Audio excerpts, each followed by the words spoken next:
Yeah, hi everyone. Thank you to Sean and Tyler and those guys for inviting me onto this. Stitched me up a little bit, put me after Stu, because I'm far less interesting than him.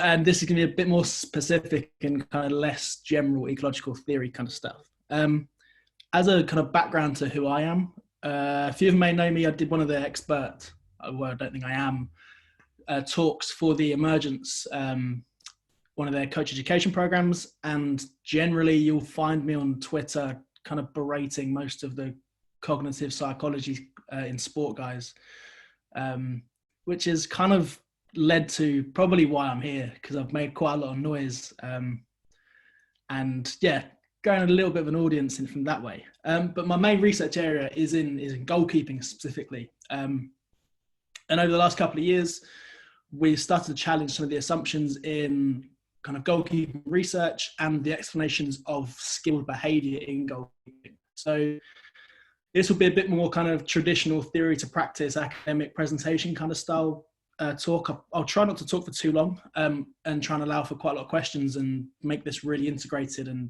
lend on everyone's practical experiences as well to kind of bring this to life, because I'm usually the youngest in the room, so I've not got anywhere near the experience that a lot of the delegates on this call have. So it'd be good to kind of build into your interests and your experiences as well. Kind of jumping around this theme of standing on the shoulders of movement giants, Gibson is kind of the focal one for my work, especially.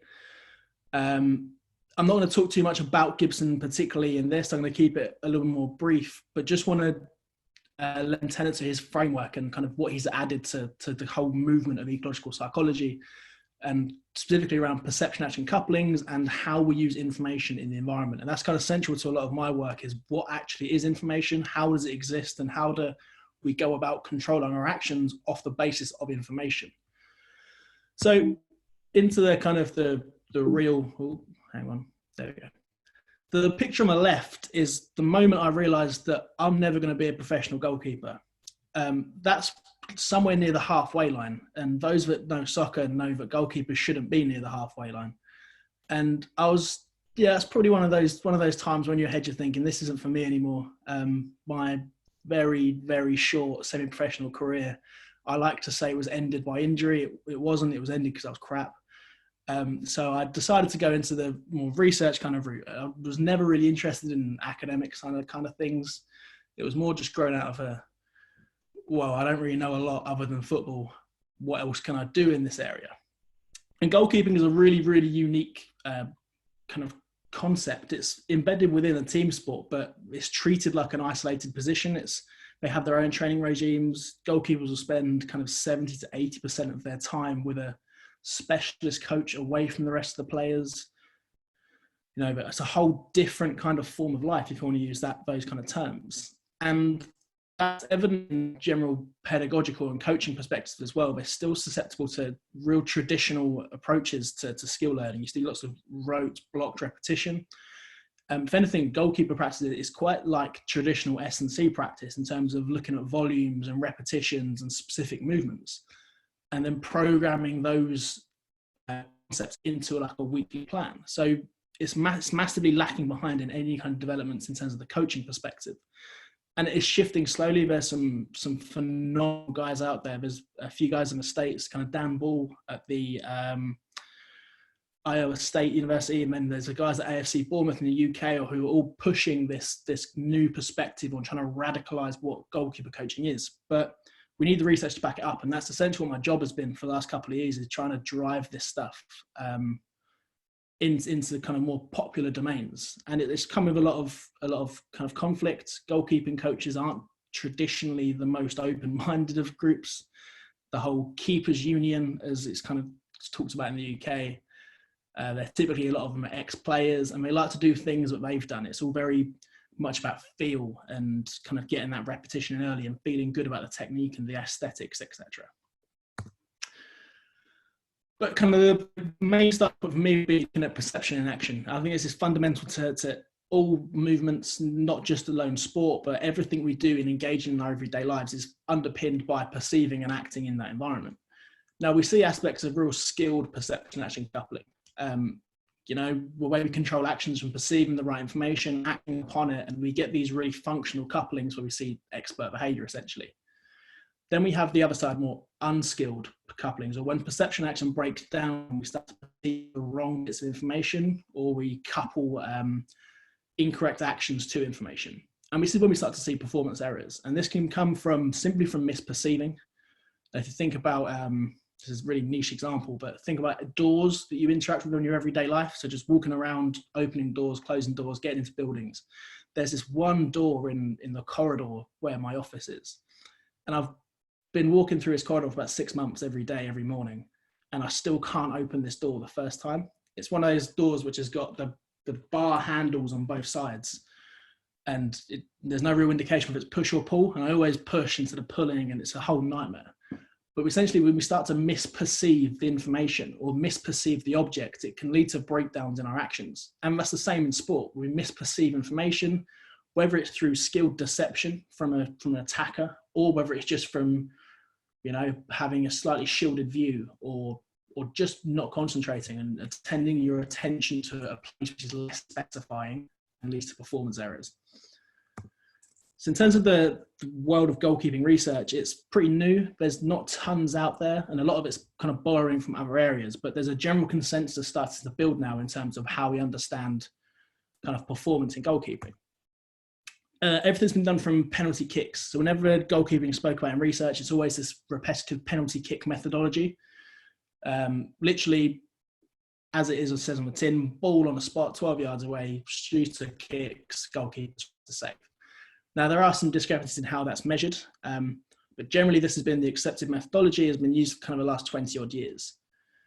Where the differences come in is in terms of how we actually interpret the data. So there's been a whole host of different ways of looking at it, from projecting videos onto 2D screens and verbalizing response, writing down the response, and then into more in situ environments where we actually understand the skill in its context. So as a quick run through, all these different locations have been seen to be really important for goalkeepers. So this is a real early work, looks at kind of these middle anatomical locations. Kind of Franks and Harvey pushes a little bit further into this, the actual non-kicking foot. The placement of that foot is what specifies the direction of the ball. Then you've got Savelsberg's works in 2002 and then later in 2005, which again starts to fix onto more anatomical regions, and specifically a concept called the visual pivot.